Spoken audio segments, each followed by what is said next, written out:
Chapitre 9. Jean et Jacques parlent à Pierre du Messie.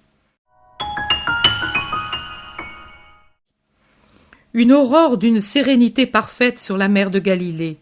Ciel et eau ont des reflets roses peu différents de ceux dont la douceur éclaire les murs déjardinés d'un petit village lacustre, d'où s'élèvent et se détachent, en se penchant sur les ruelles, des chevelures ébouriffées et vaporeuses d'arbres à fruits. Le petit pays se réveille à peine, avec une femme qui s'en va à la fontaine ou à un lavoir, et des pêcheurs qui chargent des paniers de poissons et discutent à haute voix avec des marchands venus d'ailleurs, ou qui portent des paniers de poissons à leur domicile. J'ai dit un petit pays, mais il n'est pas tellement petit, il est plutôt humble, au moins du côté où je le vois, mais vaste, s'étirant en plus grande partie le long du lac. Jean débouche d'une ruelle et se hâte vers le lac. Jacques le suit, mais d'un pas beaucoup plus calme. Jean regarde les barques déjà accostées, mais ne trouve pas celle qu'il cherche. Il l'aperçoit alors qu'elle est encore à quelques centaines de mètres de la rive, occupée aux manœuvres d'accostage. Il lance très fort, avec les mains en porte-voix, un « Ohé !» prolongé, qui doit être l'appel habituel.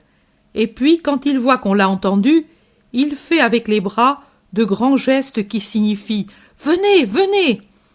Les hommes de la barque, s'imaginant je ne sais quoi, foncent à coups de rame, et la barque avance plus rapidement qu'avec la voile, qu'ils amènent, peut-être pour faire plus vite. Quand ils sont à une dizaine de mètres du rivage, Jean n'attend plus.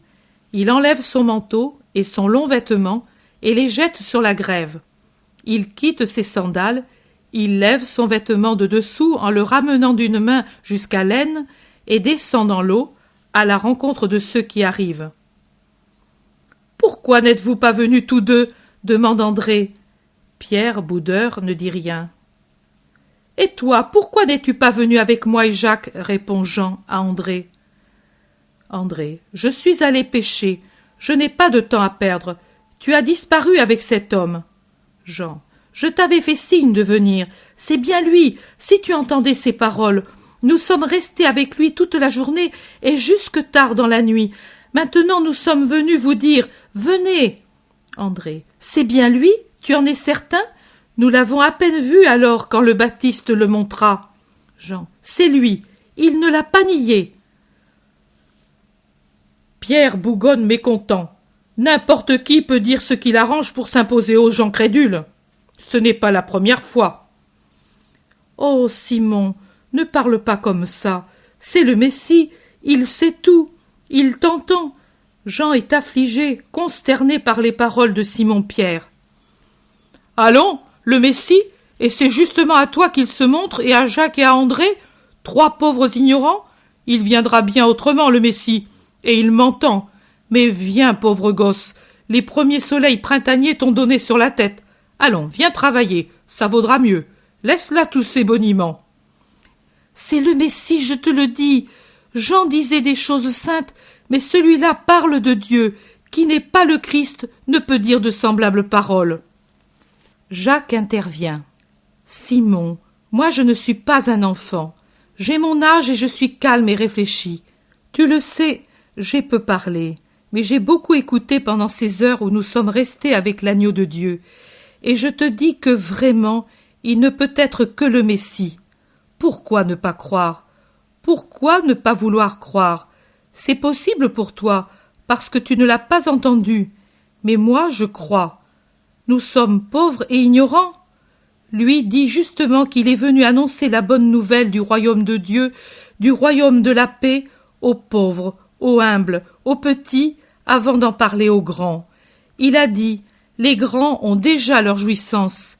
Elles ne sont pas enviables comparées à celles que je viens apporter. Les grands ont déjà la possibilité d'arriver à comprendre par les ressources de la culture. Mais moi, je viens vers les petits d'Israël et du monde, vers ceux qui pleurent et espèrent, vers ceux qui cherchent la lumière et ont faim de la vraie manne. Il ne leur vient des savants ni lumière ni nourriture, mais seulement fardeau, obscurité, chaînes et mépris. J'appelle les petits, je suis venu retourner le monde.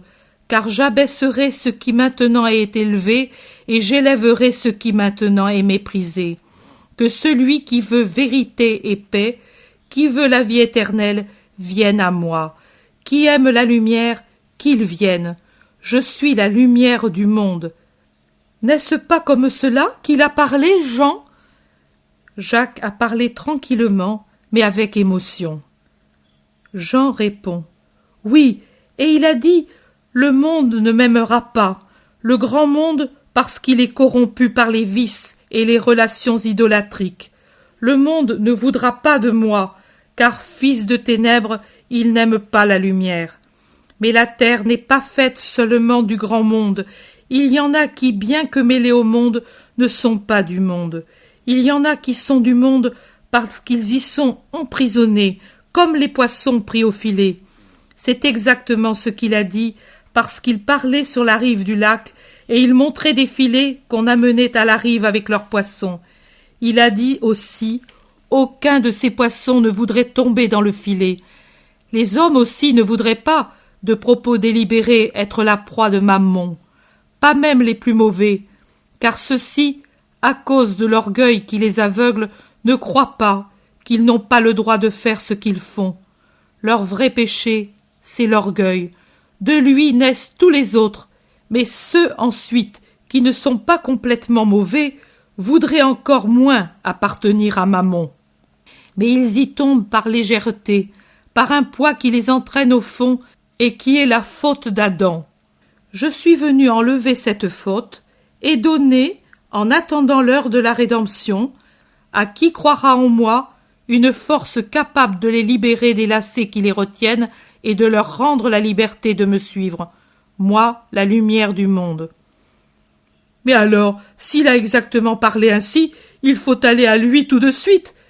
Pierre, avec ses impulsions si franches et qui me plaisent tant, a pris une décision subite.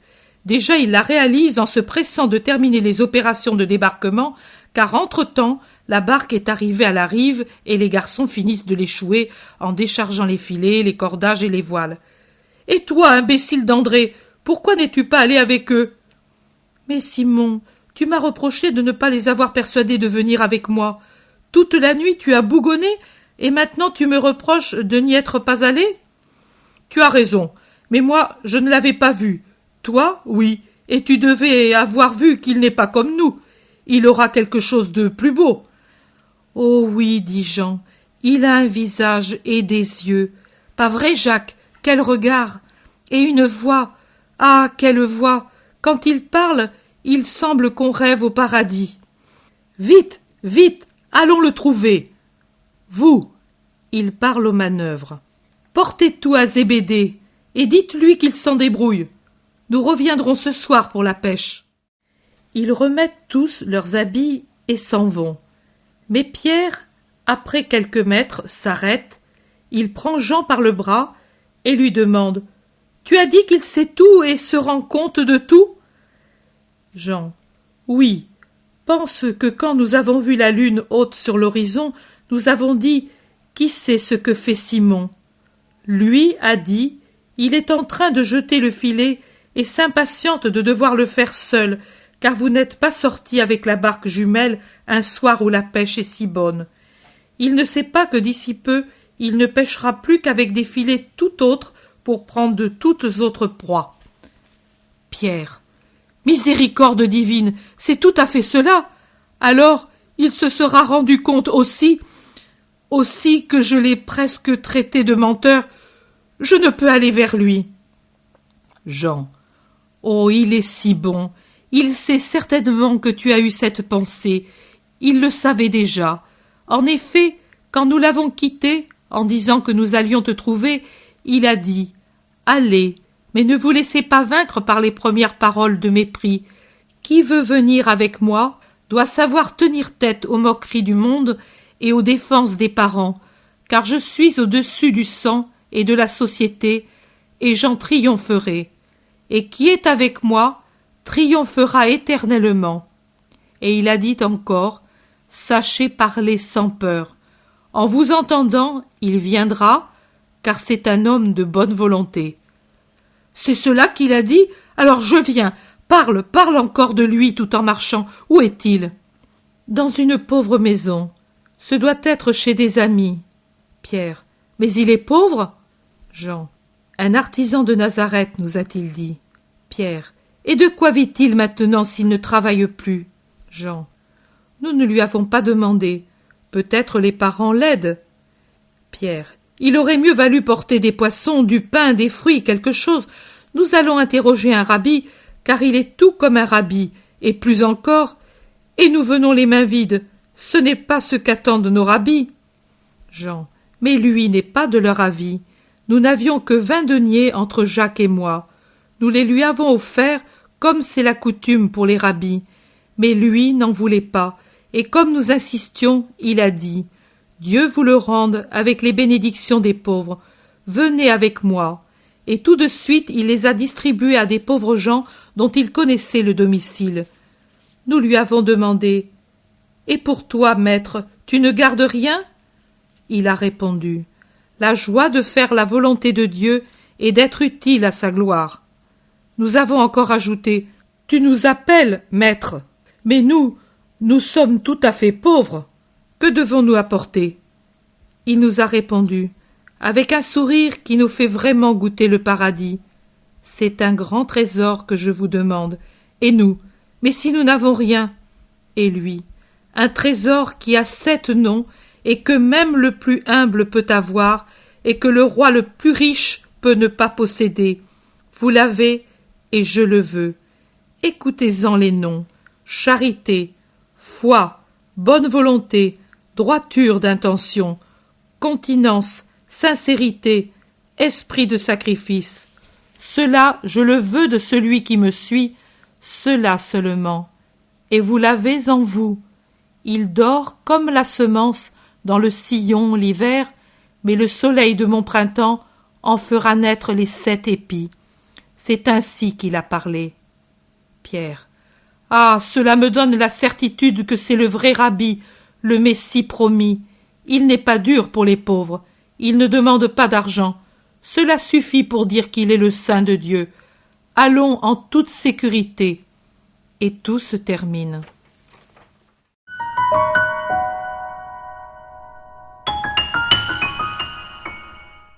L'intérêt pour les écrits de Maria Valtorta ne cesse de grandir. Et les fruits récoltés, vocation, conversion, sont immenses. Visionnaire de la vie du Christ, de la conception de Marie jusqu'au début de l'Église, sa description des personnages, de leur psychologie, la précision des lieux où ils évoluent, des coutumes et mœurs de l'époque, est proprement sidérante et à ce jour inégalée.